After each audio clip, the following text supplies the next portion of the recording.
Сәлеметсіңдер ме, оқушылар? Бүгінгі біздің жаңа тақырыбымыз ақшаның мәні және функциялары деп аталынады. Сабақтан күтілетін нәтиже жаңа материалды түсіну, жағдайларды шешу, оқушылар өз деңгейлеріне байланысты тапсырмаларды орындай алады, өзіндік көзқарастарын білдіре біледі. Сабақтың мақсаты оқушыларға ақша туралы түсінік қалыптастыру, олардың маңызы мен ерекшеліктері туралы оқыту, дамытушылық, оқушылардың ойлау қабілетін, логикасын, мәдениеттілігін дамыту, тәрбиелік мақсаты оқушыларға пән мен ортаны байланыстыра білуге, ұқыптылыққа, жүйелікке тәрбиелеу. Ақша бұл барлық тауарлардың құнын көрсетіп, олардың айырбасында аралық қызмет атқаратын жалпы тауарлық эквивалент. Ақшалар төлем құралы ретінде тек қана тауар айналысына ғана емес, сонымен қатар несие қатынастарына да қызметін атқарады. Ақша белгілері әртүрлі жағдайда қамтамасыз етіледі. Қолма-қол тұтыну заттары және қызметтер жиынтығын қамтамасыз етіледі. Ақшаның түрлері: толық құнды ақшалар, нағыз ақшалар, толық құнсыз ақшалар құндық белгілері болып табылады. Өздеріңіз суретте қарап отырсаңыздар, құнды ақшалар, бұлар нағыз ақшалар, құнсыз ақшалар, яғни құнын анықтау, құнын ақтамау, кеткен уақытын ақтамау, кеткен уақытын ақтау болып табылады. Экономикалық маңызы, яғни ақша құн өлшемі және баға масштабы.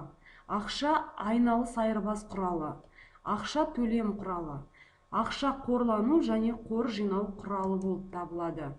Ақшаның шығу тарихына келетін болсақ, әр уақыттарда және дүниенің түрлі бөліктерінде адамдар ақша ретінде әртүрлі тауарларды, астық, мал, қымбат тастар және металдарды пайдаланды.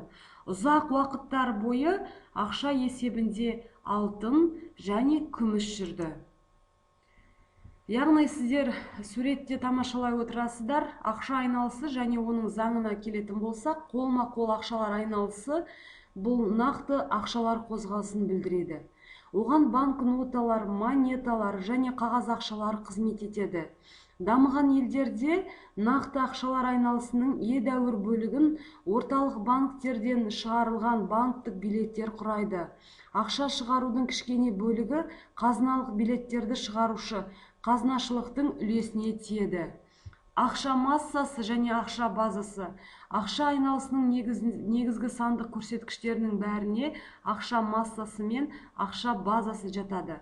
Ақша массасы жеке тұлғаларға, кәсіпорындарға, мемлекетке тиісті және шаруашылық айналымына қызмет ететін сатып алу және төлем құралдарының жиынтығы.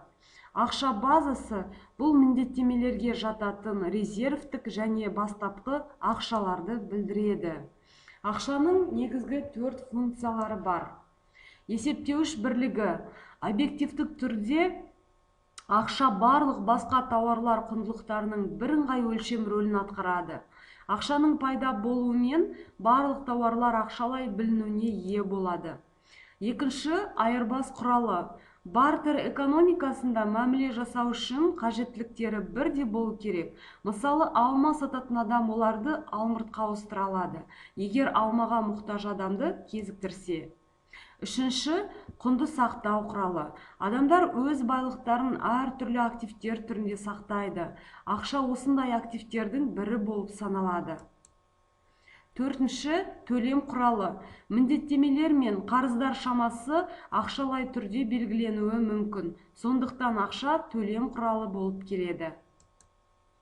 Қаржы нарықтық қатынастардың бөлігі және мемлекеттік саясатты жүзеге асырудың құралы. Несие бұл пайыз төлеу және қайтару шартында уақытша пайдалануға берілетін саудалық капитал қозғалысы. Енді балалар, сіздерге үй тапсырмасы ақшаның қоғамда алатын орны тақырыбында эссе жазып